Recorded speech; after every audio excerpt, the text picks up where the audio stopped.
What is polynomials? Ang polynomials ay isang expression na kung saan mayroon itong higit na dalawang algebraic terms. Example, identify if it is a polynomial. Pwede niyong i-post ang video para makita kung isang polynomial ang mga given equations.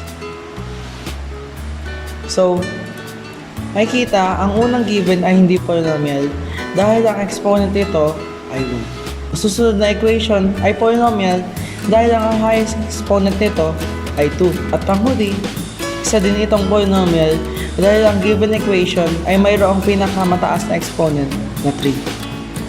So next is, ano ang factors ng 12? Pwede nyong i-post ang video para makapag-isip kayo ng factors ng 12. Okay na? Ang factors ng 12 ay 4 at 3, 12 at 1, 6 at 2. So, bakit nga ba mahalaga ang pagpa-factor? Mahalaga ito sapagkat ang pagpa-factor ay makakapagpadali sa ating pagsasagot sa mga given equation. And yes, mahalaga din ito dahil mas madadalian tayo sa pagkuha ng values ng iba't ibang equation. Greatest common factor o mas kilala bilang GCF. Ang greatest common factor ay ginagamit para mas mapaliit ang isang given equation.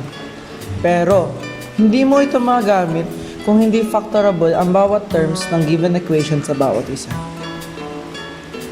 Dito sa given na 2x squared minus 4x plus 4, makikita natin na ang bawat terms ay factorable sa 2.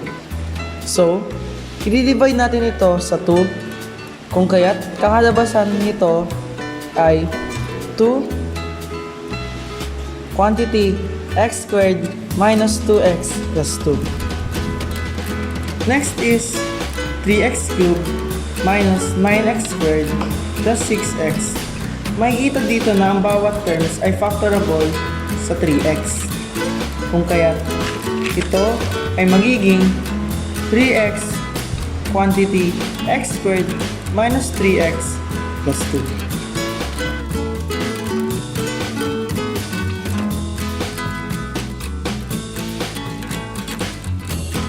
How to illustrate polynomial equations? Mayroong steps sa pag-illustrate ng polynomial equations. Una ay i-factor ang given equation. Pangalawa ay ihiwalay ang dalawang naka-factor na equation at i-apply ang zero product property. At panghuli, ating kailangang hanapin ang mga sumusunod. Ang degree, na kung saan ito ay ang highest exponent sa given equation. Ang real roots na makukuha sa naka-factor na equation. At ang number of real roots na kung saan ilan ang roots na nakuha mo sa naka-factor na equation. So example, ang given natin ay x squared plus 12x plus 36 is equal to 0. So first step is, ipa-factor natin ang given equation na magiging quantity of x plus 6 times the quantity of x plus 6 or x plus 6 quantity squared. Pangalawa ay, ihiwalay natin ang dalawang factored equation at i-apply ang zero product property. Kung kaya't ang ating factored equations ay magiging x plus 6 is equal to 0 at x plus 6 is equal to 0. Pangatlo at panghuli ay hanapin natin ng degree, real roots at number of real roots.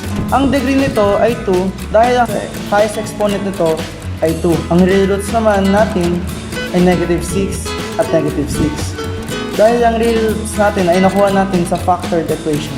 At ang number of real roots naman natin ay 2 sapagkat ang real roots natin ay negative 6 at negative 6. Another example, the quantity of x plus 2 squared times the quantity of x plus 1 is equal to 0. Dahil ang given equation natin ay naka-factored na, we can skip step number 1. Pangalawa ay ating hiwalay ang dalawang factored equations at i-apply ang zero product property. Kung kaya't, ang ating factored equations ay magiging x plus 2 is equal to 0 at x plus 1 is equal to 0. So, hahanapin ulit natin ang degree, real roots, at number of real roots.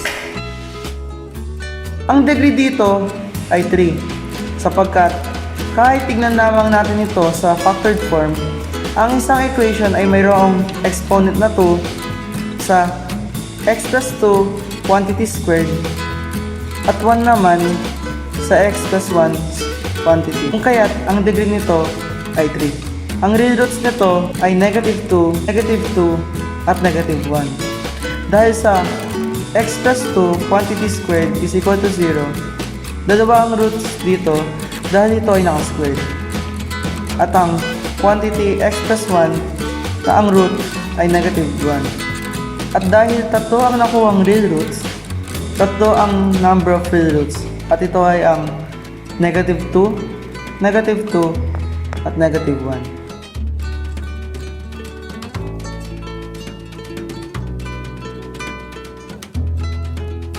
Rational root theorem. Usually, ito ay ginagamit para makuha ang roots ng isang polynomial equation. Sa rational root theorem, ating magagamit ang P over Q na kung saan ang P ay ang constant at ang Q ay ang leading coefficient. Example, x cubed minus 8x squared plus 17x minus 10 is equal to 0. Ang P natin dito ay negative 10, pero isa sa walang bahala natin ang sign kung kaya't ito ay magiging 10 at ang Q natin ay 1. Hahanapin natin ang roots ng P at Q na magsisilbing guide para makuha natin ng tama ang roots na hinahanap ng ating equation. Ang P natin na 10 ay may factors na 1, 2, 5 at 10. Ang Q natin na 1 ay may factors na 1 at 1. Dito ay ating i-divide ang bawat roots to the other roots. Kung kaya't magkakaroon tayo ng roots na positive negative 1, positive negative 2, positive negative 5, at positive negative 10. Sa nakuha nating roots, makikita natin kung tama nga ba ang given equation. We can use synthetic division dahil isa ito sa mga ginagamit sa pagtukoy kung tama ang roots sa isang given equation. Sa pagsimula ng synthetic division, kailangan natin gumamit ng isang root na ilalagay sa division box. Kailangan din natin isulat ang coefficients ng bawat terms.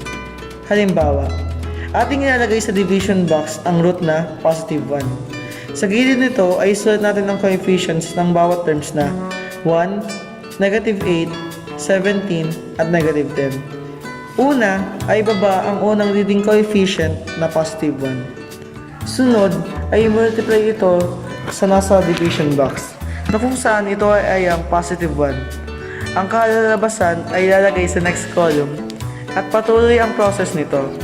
Kapag umabot ito sa last column, dapat ang result ay 0 para malaman natin kung factorable ito. Sa example natin, pwede ang root na 1 dahil 0 ang kalalabasan ng result.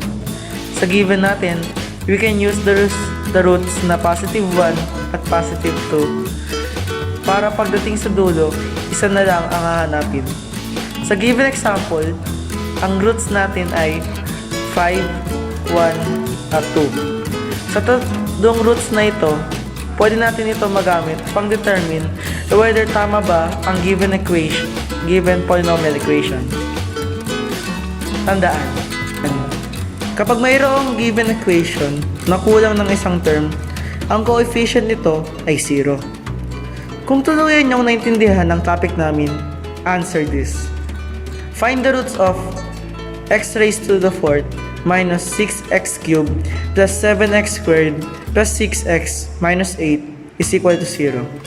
Pwede nyong i-post ang video para makapag-solve kayo. Okay na? Ang roots ng given equation ay 1, negative 1, 2, at 4. Solving polynomials. Ang solving polynomials ay ang paghahanap ng roots ng isang function or equation na kung saan ito ay equal sa 0. Example, x squared plus 4x plus 3 is equal to 0. Sa una ay, ifa-factor natin ito by quantity x plus 3 times the quantity of x plus 1. Dapat ang factored form ng equation natin ay equal sa given equation. Susunod ay i-equate ang mga given equations kung kaya't ito ay magiging x plus 3 is equal to 0 at x plus 1 is equal to 0. At kapag tinranspose ito, ang ating roots ay negative 3 at negative 1. Part na ito, magbibigay kami ng word problems tungkol sa polynomials. First example. The sum of the square of a number and 15 is 8 times the number. Find all such numbers. Ating ipredict o let x is equal to the word the number. So ating isulat muna ang given word problem through equation. Sinasabi dito na ang sum of the square of a number and 15 is 8 times the number. Kung kaya't dahil sum ang hinahanap dito, ito ay addition. Ating isulat ito bilang x squared plus 15 is equal to 8x. Kung makikita natin, mali ang equation dahil ang 8x ay nasa kabilang side ng equation. Kaya naman, ilipat natin ng 8x sa left side ng equation at magiging negative ito. Kung kaya't, ang given equation ay magiging x squared minus 8x plus 15 is equal to 0.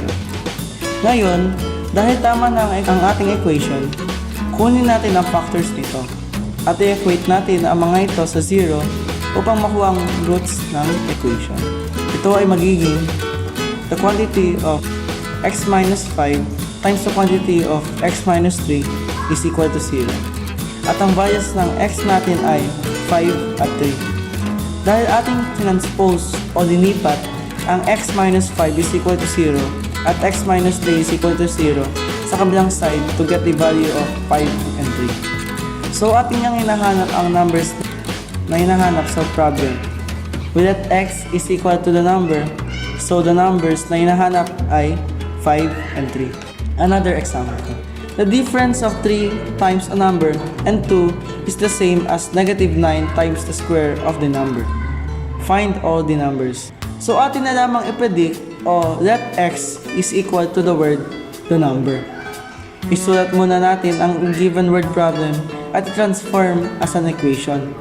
Dahil difference ang sinasabi ng problem, asahan natin na subtraction ang magiging equation natin. Ating isulat ang given equation bilang 3x minus 2 is equal to negative 9x squared. Dahil mali ang given equation, ating itama ito kahit nakakapagod magtama ng mga mali na hindi naman atin. I-transpose natin ng negative 9x squared sa kabila para maging tama na ang equation at para ma-factor na din. Kung kaya't ito ay magiging 9x squared plus 3x minus 2 is equal to 0. Dahil tama na ang equation, ating i-factor na para makuha ang values ng x. So, pag finactor natin, ito ay magiging quantity of 3x plus 2 times the quantity of 3x minus 1. At ating i-equate ang bawat factored equation sa 0. Kung kaya't ang values ng x natin ay negative 2/3 at 1/3. So, ang negative 2/3 at 1/3 ay ang numbers na hinahanap ng ating word problem.